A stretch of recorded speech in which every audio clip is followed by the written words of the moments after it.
राज़-ए-मोहब्बत कहानी की असली शुरुआत। दिल्ली, दिसंबर की ठंडी शाम। कनॉट प्लेस की रोशनी सर्द हवा में हल्की धुंध के बीच चमक रही थी। कैफे ब्राउन बीन के कोने में बैठी मीरा अपनी डायरी में लिख रही थी। उसकी आदत थी जब भी दिल भारी होता वो लिखती।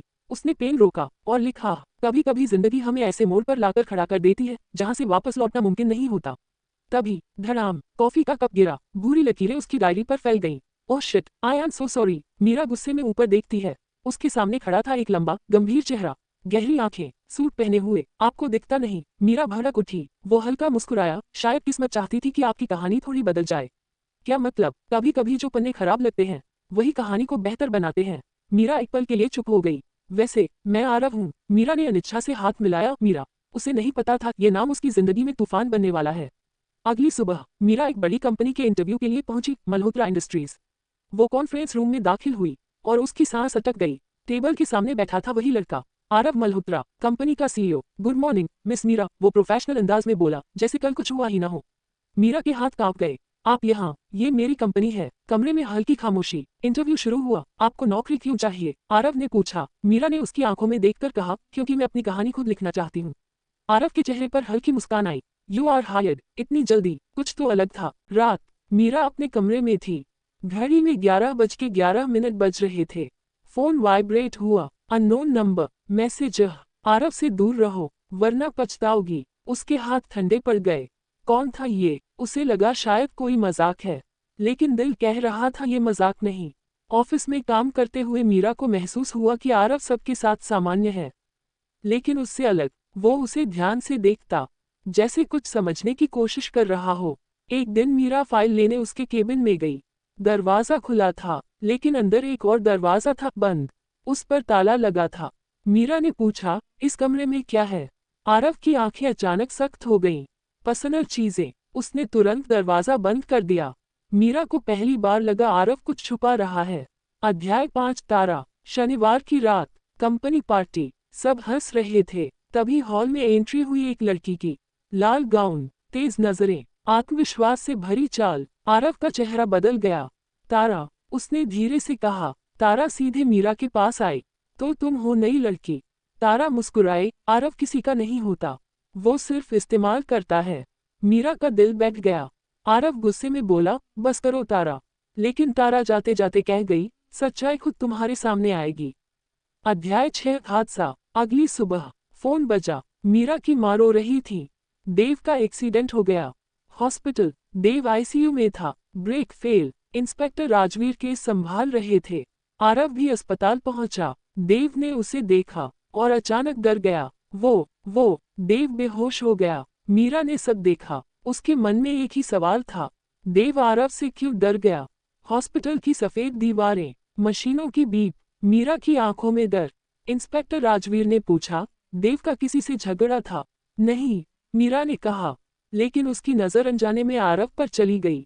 आरव चुप खड़ा था। राजवीर ने नोट किया, देव ने बेहोश होने से पहले किसे देखकर डर दिखाया, आरव या किसी और को? रात को मीरा ने आरव से पूछा, देव तुम्हें देखकर क्यों डर गया? आरव ने गहरी सांस ली, क्योंकि वो मुझे गलत समझ रहा है। क्या मतलब? मीरा, कुछ बातें ऐसी होती हैं जो बताई नहीं जाती, सही समय आने पर खुद सामने आ जाती हैं। मीरा को उसका जवाब और खतरनाक लगा।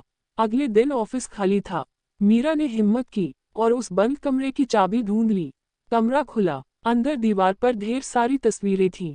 तारा की, आरव और तारा की, लेकिन एक तस्वीर अलग थी। उसमें तारा, करण और इंस्पेक्टर राजवीर साथ खड़े थे। मीरा के हाथ कांप गए। ये तीनों एक दूसरे को कैसे जानते थे? फोन फिर वाइब्रेट हुआ। कमरे में जो देखा वो आधा सच है। मीरा ने जवाब लिखा, तुम कौन हो? कुछ सेकंड बाद जवाब आया, जिस दिन सच जानोगी तुम खुद मुझसे डरोगी। कबीर ने मीरा को रोते हुए देखा। तुम आरव पर शक कर रही हो? उसने सीधा सवाल किया। मीरा चुप रही। कबीर बोला, मैं उसे बचपन से जानता हूँ। वो गलत हो सकता है, लेकिन गद्दार नहीं। देव को होश आया। मीरा दौड़ कर आई। देव, क्या हुआ था? देव ने धीमे कहा, मैंने करण को देखा था। वो किसी से फोन पर बात कर रहा था। ब्रेक्स, किससे बात कर रहा था? मीरा ने पूछा। देव ने आंखें बंद की। मैंने आवाज पहचानी थी, पर उसकी सांसें तेज हो गईं। कौन? देव फुसफुसाया, पुलिस। और फिर मशीन की बीप तेज हो गई। मीरा के दिमाग में एक ही नाम घूम रहा था, राजवीर। क्या वो शामिल था? लेकिन क्यों? मीरा को एक कैफे में तारा मिली। तुम सच के करीब हो, तारा मुस्कुराई। क्या तुमने देव का एक्सीडेंट करवाया? मीरा ने सीधा पूछा। तारा ने कॉफी का घूंट लिया। अगर मैं चाहती तो वो बचता ही नहीं। मीरा के रोंगटे खड़े हो गए। उस रात आरव खुद मीरा के घर आया। तुम्हें सच जानना है? मीरा चुप रही। देव ने करण की अवैध डील देख ली थी। मैं उसे बचाने की कोशिश कर रहा था, इसलिए मैं उसे ट्रैक कर रहा था। तो तुमने मुझसे झूठ क्यों बोला? क्योंकि अगर तुम्हें पता होता तो तुम भी खतरे में होती। मीरा की आंखों में आंसू थे। और वो तस्वीर, तारा, करण और राजवीर। आरव का चेहरा सख्त हो गया। वो तस्वीर पुरानी है, लेकिन मुझे नहीं पता राजवीर उसमें। वो तस्वीर पुरानी है, लेकिन मुझे नहीं पता राजवीर उसमें क्यों था। अगले दिन ऑफिस पार्किंग में आरव की कार के नीचे बम मिला। पुलिस ने समय रहते डिफ्यूज कर राजवीर खुद मौके पर पहुंचा। ऑफिस पार्किंग में आरव की कार के नीचे बम मिला। पुलिस ने समय रहते डिफ्यूज कर दिया। राजवीर खुद मौके पर पहुंचा। किसी को आपसे नफरत है मिस्टर मल्होत्रा, उसने ठंडी आवाज में कहा। आरव ने उसकी आंखों में देखा, जैसे कुछ पढ़ने की कोशिश कर रहा हो। कोलन, रात को मीरा को एक फोटो मिली। उसमें वो खुद थी, हॉस्पिटल के बाहर खड़ी। रात 10 बजे मीरा ऑफिस से निकल रही थी। पार्किंग लगभग खाली थी। अचानक पीछे से किसी ने उसका मुंह दबा दिया। आवाज मत निकालो, सब अंधेरा। जब उसकी आंख खुली, वो एक पुराने गोदाम में बंधी हुई थी। सामने एक परछाई खड़ी थी। तुम सच जानना चाहती थी न? गहरी आवाज। कौन हो तुम? मीरा चिल्लाई। परछाई आगे आई, लेकिन चेहरा अभी भी अंधेरे में। आरव को मीरा का फोन नहीं मिल रहा था। तभी उसके फोन पर मैसेज आया। अगर मीरा चाहिए तो अकेले पुराने वेयरहाउस आओ। कबीर ने कहा, ये जाल हो सकता है। आरव ने जवाब दिया, अगर जाल है तो मैं फंसने के लिए तैयार हूँ। गोदाम में हल्की रोशनी। मीरा बंधी हुई। आरव अंदर आया। उसे छोड़ दो, वो चिल्लाया। तभी पीछे से आवाज आई, इतनी जल्दी क्यों? अभी तो खेल शुरू हुआ है। परछाई सामने आई। वो था वेद। मीरा हैरान। वेद? आरव सन, भाई तुम? वेद की आंखों में नफरत थी। तुम हमेशा पापा के फेवरेट रहे। मैं सिर्फ तुम्हारी परछाई था, इसलिए तुमने ये सब किया। आरव की आवाज टूट गई। वेद चिल्लाया, मैंने सिर्फ शुरुआत की है। वेद ने कबूल किया। धमकी वाले मैसेज मैंने भेजे ताकि मीरा तुमसे दूर हो जाए। मीरा की आंखों में आंसू। देव का एक्सीडेंट। वेद चुप हो गया। वो मैंने नहीं करवाया। अचानक गोली चली। सब झुक गए। गोदाम के दरवाजे पर खड़ा था करण। तुम दोनों भावुक हो गए। वो हंसा। असली खेल तो मेरा है, करण बोला। वेद ने सिर्फ रास्ता खोला। देव का एक्सीडेंट मैंने करवाया, क्योंकि वो मेरे खिलाफ गवाही देने वाला था। मीरा कांप गई। लेकिन तुम अकेले नहीं हो, आरव ने कहा। करण मुस्कुराया। सही पहचाना। तभी पीछे से कदमों की आहट। इंस्पेक्टर राजवीर अंदर आया। मीरा को देव की बात याद आई। पुलिस, असली खेल तो मेरा है, करण बोला। वेद ने सिर्फ रास्ता खोला। देव का एक्सीडेंट मैंने करवाया, क्योंकि वो मेरे खिलाफ गवाही देने वाला था। मीरा कांप गई। लेकिन तुम अकेले नहीं हो, आरव ने कहा। करण मुस्कुराया। सही पहचाना। तभी पीछे से कदमों की आहट। इंस्पेक्टर राजवीर अंदर आया। मीरा को देव की बात याद आई। पुलिस, राजवीर ने अपनी टोपी उतारी। सही पहचाना तुमने, मिस मीरा, आरव ने गुस्से में कहा। तुम पुलिस ऑफिसर हो? राजवीर ठंडी हंसी हंसा। और तुम सोचते हो पुलिस हमेशा ईमानदार होती है? राजवीर बोला, तुम्हारे पिता की वजह से मेरा परिवार बर्बाद हुआ। आज मैं तुम्हें उसी दर्द का एहसास कराऊंगा। वेद हक्का बक्का रह गया। तुमने मुझे इस्तेमाल किया। राजवीर मुस्कुराया। हर मोहरा इस्तेमाल होता है। राजवीर ने बंदूक मीरा पर तान दी। अब फैसला तुम्हारा है, आरव। कंपनी छोड़ दो या इसे खो दो। आरव की आंखों में आंसू थे। कंपनी ले लो, लेकिन मीरा को छोड़ दो। तभी बाहर से पुलिस सायरन। कबीर ने बैकअप बुला लिया था। राजवीर घबरा गया। गोलीबारी शुरू। अराजकता। मीरा ने मौका देखकर खुद को छुड़ाया। राजवीर ने मीरा पर फिर बंदूक तानी। तभी वेद बीच में आ गया। गोली वेद को लगी। गोली वेद को लगी। आरव चिल्लाया, भाई। वेद गिरते हुए बोला, मुझे माफ कर देना। राजवीर और करण भाग निकले। वेद अस्पताल में जिंदगी और मौत से लड़ रहा था। मीरा रो रही थी। आरव खामोश था। लेकिन कहानी अभी खत्म नहीं हुई थी, क्योंकि उसी रात मीरा के फोन पर एक नया मैसेज आया। शैडो अभी जिंदा है। अस्पताल की लाल बत्ती जल रही थी। ऑपरेशन चल रहा है, डॉक्टर ने कहा। मीरा रो रही थी। आरव दीवार से टिककर खड़ा था, जैसे अंदर से टूट चुका हो। कबीर धीरे से बोला, तुम्हारा भाई तुम्हें बचाते हुए घायल हुआ है। आरव की आंखों में दर्द था। मैंने उसे कभी समझा ही नहीं। ऑपरेशन के बाद वेद को होश आया। उसने धीमे से आरव का हाथ पकड़ा। मैंने गलत किया, लेकिन असली खिलाड़ी मैं नहीं था। कौन? आरव झुक गया। वेद फुसफुसाया, राजवीर। और कोई और। उसकी सांसें धीमी हो गईं। मशीन की बीप लंबी आवाज में बदल गई। मीरा ने आंखें बंद कर लीं। वेद चला गया। अंतिम संस्कार। राजवीर कहीं नहीं दिखा। आरव की आंखों में अब आंसू नहीं थे, सिर्फ ठंडा गुस्सा। अब ये खेल मैं खत्म करूंगा, उसने कहा। कबीर ने एक पुरानी फाइल ढूंढी। उसमें आरव के पिता के खिलाफ एक पुराना केस था। केस ऑफिसर का नाम राजवीर सिंह। तो बदला यहीं से शुरू हुआ, मीरा ने कहा। तारा को पुलिस ने पकड़ा। इंटरोगेशन में उसने कहा, राजवीर सिर्फ बदला नहीं चाहता, वो मल्होत्रा इंडस्ट्री को खत्म करना चाहता है। क्यों? क्योंकि उसके पिता ने आत्महत्या की थी, और वो तुम्हारे पापा को जिम्मेदार मानता है। अचानक कंपनी के शेयर गिरने लगे। किसी ने फर्जी खबर फैलाई, मल्होत्रा इंडस्ट्री गैरकानूनी काम में शामिल है। आरव समझ गया, राजवीर सिर्फ जान नहीं, नाम भी खत्म करना चाहता है। मीरा ऑफिस से लौट रही थी। एक बाइक उसके पास रुकी। तुम बहुत आगे बढ़ गई हो। धक्का। मीरा गिर पड़ी। सौभाग्य से चोट हल्की थी, लेकिन मैसेज साफ था, तुम अगला निशाना हो। कबीर ने एक और चौंकाने वाली बात बताई, राजवीर अकेला नहीं है। कौन? उसका एक पार्टनर है, जो पर्दे के पीछे से सब कंट्रोल कर रहा है। मीरा को वो पुरानी तस्वीर याद आई। तारा, राजवीर और तीसरा आदमी। वो चेहरा धुंधला था। मीरा ने फोटो एडिट करवाई। चेहरा साफ हुआ। सब सन रह गए। वो था आरव के पिता का पुराना बिजनेस पार्टनर महेश अरोड़ा। महेश अरोड़ा, जिसे सबने सालों पहले दिवालिया समझा था, असल में वही इस खेल का दिमाग था। राजवीर उसका मोहरा, करण उसका हथियार, तारा उसकी चाल। आरव फुसफुसाया, तो असली शैडो वो है। मीरा ने उसका हाथ पकड़ा। इस बार हम साथ लड़ेंगे। लेकिन उसी पल फोन बजा। Unknown number. मैसेज, अगर मुझे रोकना है तो कल रात 12 बजे पुराने फैक्ट्री में आओ, अकेले। रात के 11:55। पुरानी बंद फैक्ट्री, टूटी खिड़कियां, हवा की सीटी जैसी आवाज। मीरा ने कहा, तुम अकेले नहीं जाओगे। आरव ने उसका हाथ पकड़ा, इस बार मैं भागूंगा नहीं। 12 बजते ही अंदर की लाइट जल उठी। धीमे धीमे ताली की आवाज। अंधेरे से एक आदमी बाहर आया। सूट पहने, सफेद बाल, ठंडी मुस्कान। महेश अरोड़ा। वेलकम आरव, महेश बोला। तुमने मेरे परिवार को क्यों बर्बाद किया? आरव ने गुस्से में पूछा।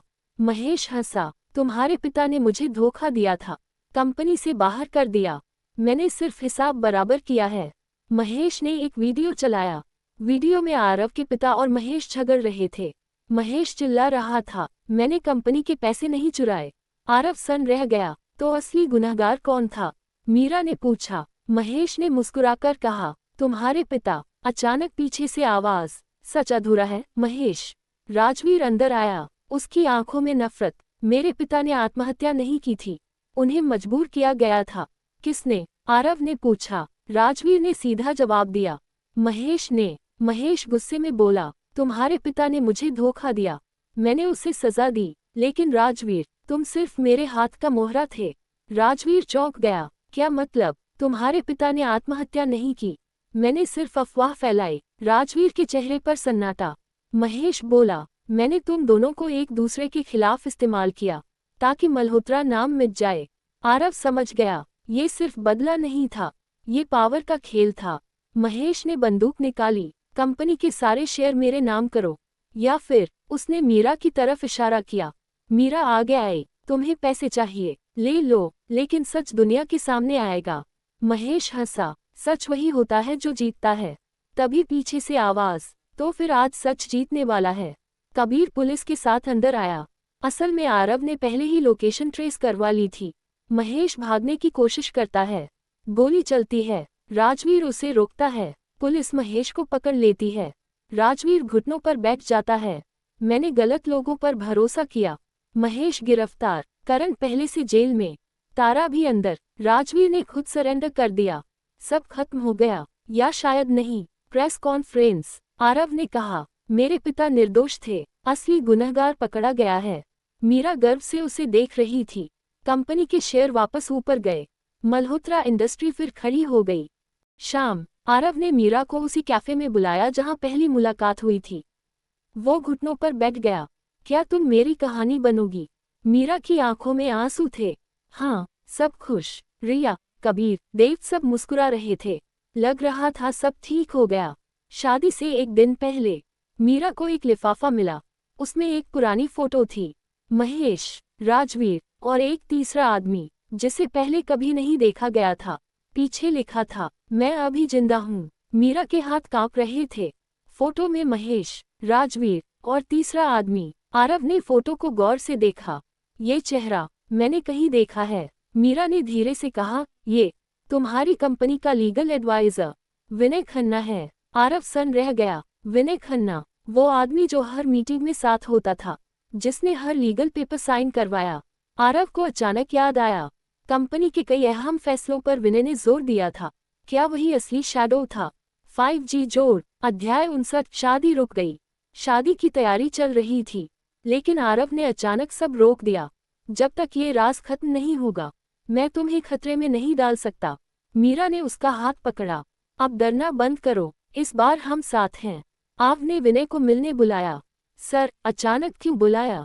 विनय मुस्कुराया। आरव ने फोटो उसके सामने रख दी। विनय की मुस्कान गायब हो गई। विनय ने धीरे से कहा, हाँ, मैं ही हूँ शैडो। मीरा ने पूछा, क्यों?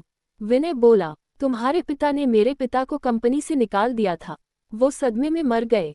मैंने कसम खाई थी, मल्होत्रा नाम मिटा दूंगा। आरव ने शांत स्वर में कहा, मेरे पिता ने किसी को नहीं निकाला था, उन्होंने भ्रष्ट लोगों को हटाया था। विनय गुस्से में बोला, झूठ। तभी कबीर अंदर आया। उसके हाथ में पुरानी रिकॉर्डिंग थी। रिकॉर्डिंग में विनय के पिता रिश्वत लेते दिख रहे थे। विनय हिल गया। मेरे पिता गलत थे। विनय की आवाज टूट गई। हाँ, आरव ने कहा, लेकिन तुमने जो किया वो भी गलत था। विनय की आंखों में आंसू थे। मैंने अपनी नफरत में सब बर्बाद कर दिया। अचानक विनय ने पिस्तौल निकाली। मीरा के सामने आ गया। सब खत्म कर दूंगा। आरव आगे बढ़ा। अगर गोली चलानी है तो मुझ पर चलाओ। कमरे में सन्नाटा। विनय का हाथ कांप रहा था। मीरा ने कहा, नफरत से किसी के पिता वापस नहीं आते, लेकिन सच से इंसाफ जरूर मिलता है। विनय की आंखों से आंसू गिर पड़े। उसने बंदूक नीचे रख दी। पुलिस अंदर आई। विनय गिरफ्तार हो गया। मीडिया के सामने सब सच आ गया। महेश, विनय, राजवीर सबकी साजिश उजागर। मल्होत्रा नाम साफ हो गया। कुछ महीने बाद वही कैफे जहां पहली मुलाकात हुई थी। आरव मुस्कुराया। अब कोई शैडो नहीं बचा। मीरा हंसी, सिवाय उस शैडो के जो हमारे पीछे धूप में बनती है। शानदार शादी। रिया, कबीर, देव सब खुश। आरव ने मीरा का हाथ थामा। तुमने मुझे सिखाया कि मोहब्बत बदले से बड़ी होती है। मीरा ने जवाब दिया, और सच हर शैडो से ताकतवर। 1 साल बाद मल्होत्रा इंडस्ट्री नई ऊंचाइयों पर। आरव और मीरा साथ में काम कर रहे थे। दीवार पर एक frame, trust, truth, love. Aarav ने मीरा से कहा, अगर तुम साथ हो तो कोई अंधेरा डरावना नहीं। कहानी खत्म नहीं हुई, क्योंकि हर रिश्ते में कभी कभी शैडो आता है, लेकिन अगर प्यार सच्चा हो तो हर राज एक दिन उजाले में आ ही जाता है। कहानी खत्म नहीं हुई, क्योंकि हर रिश्ते में कभी कभी शैडो आता है, लेकिन अगर प्यार सच्चा हो तो हर राज एक दिन उजाले में आ ही जाता है। आप सभी को दोस्तों इसका चैप्टर 2 सुनना है तो कमेंट करें।